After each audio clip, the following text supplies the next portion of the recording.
Welcome back to another study vlog. And ये रही आज की टू डू लिस्ट। आज भी मैं बहुत लेट उठी थी, लाइक 8 बजे के आसपास, और मैं 8:45 पे पढ़ने बैठी थी। तो इस टू डू लिस्ट में मैंने ग्लोबलाइजेशन वाला जो चैप्टर है वो पहले ही रीड कर लिया था। मेरा आधा बचा हुआ था, आधा मैंने कल रात में किया था और आधा आज बचा हुआ था, तो उसका मैं टाइमलेस बनाना भूल गई। So I am so sorry about that.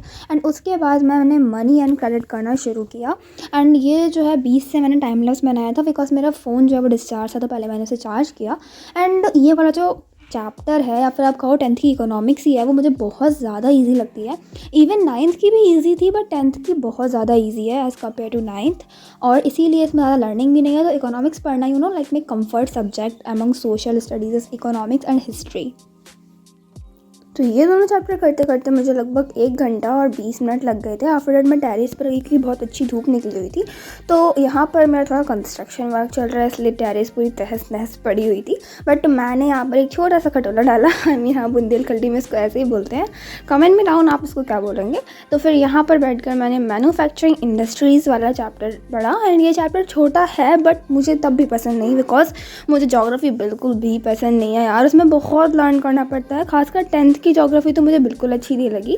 कुछ इंटरेस्टिंग ही नहीं है भाई। बट ऐसा नहीं है, मेरा इंटरेस्ट नहीं है इसलिए शायद मुझे अच्छी नहीं लगती, बट जिन लोगों का इंटरेस्ट होता है उन्हें अच्छी लगेगी, तो ऑफेंड मत हो जाना। तो हाँ, मैंने बस यही वाला चैप्टर किया और इसको करने में मुझे लगभग 1 घंटा लग गया था। बट इसको मैंने आधा ही किया था। उसके बाद मैंने खाना भी खाया, फिर मैं नीचे आकर पढ़ी। तो 1 घंटा मैं ऐसे बता रही हूँ कि मेरे पास टाइमर क्लॉक है, तो उस टाइमर के हिसाब से 1 घंटा बना। बीच में मैंने ब्रेक भी लिया था खाने के लिए। और यार आजकल मैं इतना लेट उठती हूँ ना, मतलब 8-9 बजे, कि मुझे बहुत ज़्यादा गुस्सा आता है कि मैं अपना कितना टाइम वेस्ट कर रही हूँ। बट आई फाइनली डिसाइड कि मैं चाहे खुद को कितना भी पुश कर लूँ, शायद मैं नहीं उठ पा रही हूँ जल्दी, तो जितना भी मेरा डे टाइम है उसको तो मैं अच्छे से यूटिलाइज़ करूँ ही। ज़रूरी नहीं है कि हम लोग को रात में 4 बजे तक पढ़ना है, आई मीन रात में 2-3 बजे तक पढ़ना है, या फिर सुबह 4-5 बजे उठ के पढ़ना है। अगर आप दिन में भी अच्छे से पढ़ लेते हो तो इतना टाइम आपको मिलता है कि आप अपने गोल्स को कंप्लीट कर पाओ। और मेरे वीडियो का जो मेन मोटिव है वो यही है कि आपको ये बताना कि हाँ, आप अपने गोल्स को कंप्लीट कर सकते हो, देर से उठकर भी, पूरी नींद लेकर भी। तो उसके बाद मैंने जो है मैथ्स का सैम्पल पेपर लगाना स्टार्ट किया। बट जो ज्योग्राफी का चैप्टर उसको करने के बाद मैंने थोड़ा सा ब्रेक लिया था, मतलब 15-20 मिनट का, जिसमें मैंने फ़ोन वगैरह चलाया था।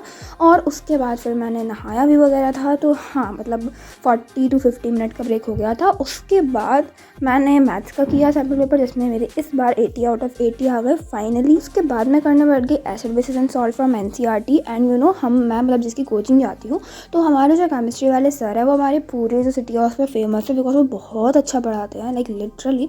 और उनको बहुत ज़्यादा एक्सपीरियंस भी है, तो इस वजह से मेरे केमिस्ट्री के सारे चैप्टर बहुत अच्छे से क्लियर हैं और लर्न भी हैं।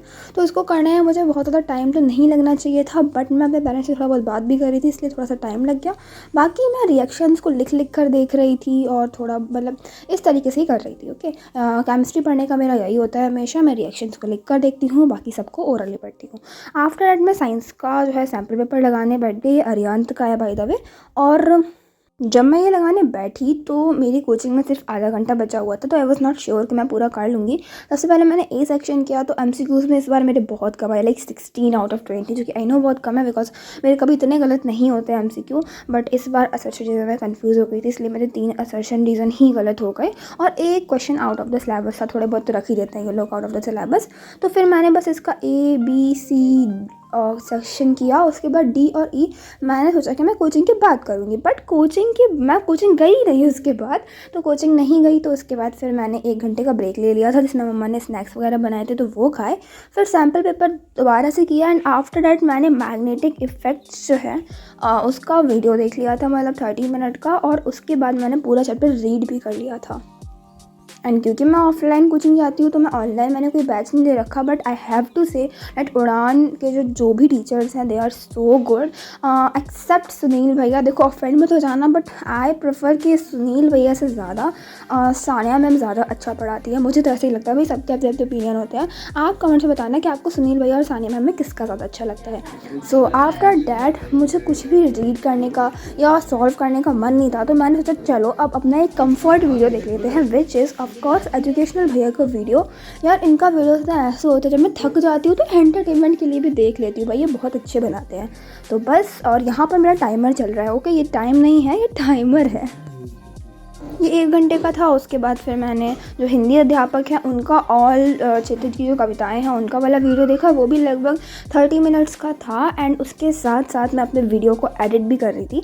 और मम्मा ने ये टोमेटो सूप बनाया था जो कि मुझे पर्सनली बिल्कुल पसंद नहीं है, तो फिर मैंने उनसे अपने लिए जो मनचाओ सूप है नॉन का वो वाला बनवाया। एंड उसको पीते पीते मैंने 15-20 मिनट का यूट्यूब ब्रेक लिया। एंड आफ्टर दैट मैं बैठ गई area related to circle from R D. Sharma लगाने। एंड यार मैं आर.डी. शर्मा बहुत दिनों बाद लगा रही हूँ। लिटरली सैम्पल पेपर लगाने के चक्कर में मैंने आर.डी. शर्मा को लगाना ही बंद कर दिया था। And sorry for the background noise, मेरा छोटा भाई है। तो हाँ, मैंने आर.डी. शर्मा लगाई और साथ में ऑब्वियसली म्यूज़िक सुना, बिकॉज मैं जब भी मैथ लगाती हूँ इट्स लाइक माई हैबिट कि मैं म्यूज़िक ज़रूर सुनती हूँ, एक्सेप्ट द ज्योमेट्री वाला पार्ट, कि ज्योमेट्री वाले पार्ट में मुझे बहुत ज़्यादा कंसंट्रेशन करना पड़ता है, तो मैं म्यूज़िक नहीं सुनती। एंड कॉमेंट भी डाउन कि आपका भी फेवरेट सॉन्ग है night changes, because I just love this song, I can feel the lyrics यार। And I just love this, and Perfect from Isharan and Heat Waves from Glass Animals. These three are my top favorite songs. And यार सच में अब तो ऐसा लगता है कि कितने जल्दी नाइट चेंज हो जाती है ना। मतलब एक टाइम वो था जब बेड पर सोना हमारे लिए सबसे बुरा काम होता था, और आज ये है कि उस बेड पर सोने के लिए हम लोग तरसते हैं, नींद पूरी करने के लिए तरसते हैं। यार अभी आगे और भी बहुत स्ट्रगल करना है, अभी भी बहुत कुछ करना पड़ता है, but literally that golden time will never come back. और ये सोच करना मुझे गूज़बम्स आते हैं कि यार वो टाइम कितना अच्छा था, जब कोई टेंशन नहीं थी। एग्ज़ाम के एक दिन पहले मम्मा मार मार कर पढ़ाती थी। हाँ ओके चलो अब हम लोग देखते हैं। तो मैंने जो है ये 12.3 तक लगा ली थी with all the examples, all the questions and exercise. But जो लास्ट में जो वेरी शॉर्ट वाले थे वो मैंने नहीं लगाए, मैंने सारी एक्सरसाइज और एग्जाम्पल्स सब लगा लिए थे। एंड ये करते करते मुझे लगभग 12:20 हो गया था। And here I was listening perfect from Ed Sheeran. And देख सकते हैं आप 12:20 हो गया था टाइम। आफ्टर डैट मैं सोने चली गई। एंड आज 8 आवर्स की स्टडी हो पाई थी। आई डोंट नो यार समर वेकेशन में मैं कैसे 10 घंटे की कर लेती थी, बट अब मुझसे 10 घंटे की होती ही नहीं है, शायद इसलिए क्योंकि मैं जल्दी नहीं उठती। But it's all right. उसके बाद मैंने थोड़ी देर अपना फ़ोन चलाया, वीडियो को एडिट किया। And that's it for today's vlog guys. And according to our tradition ऐसा हो सकता है हमारा टू डू लिस्ट कंप्लीट हो जाए, ऑफकोर्स नहीं। तो जो लगता है कि न्यूमेरिकल्स है वो मेरे आज भी रह गए, बट मैं उसे कल करने के पूरा ट्राई करूँगी। सो तब तक के लिए बाय बाय। एंड अगर आपको वीडियोस पसंद आए तो प्लीज़ चैनल को सब्सक्राइब कर दो यार।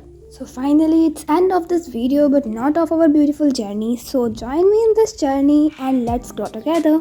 Bye bye.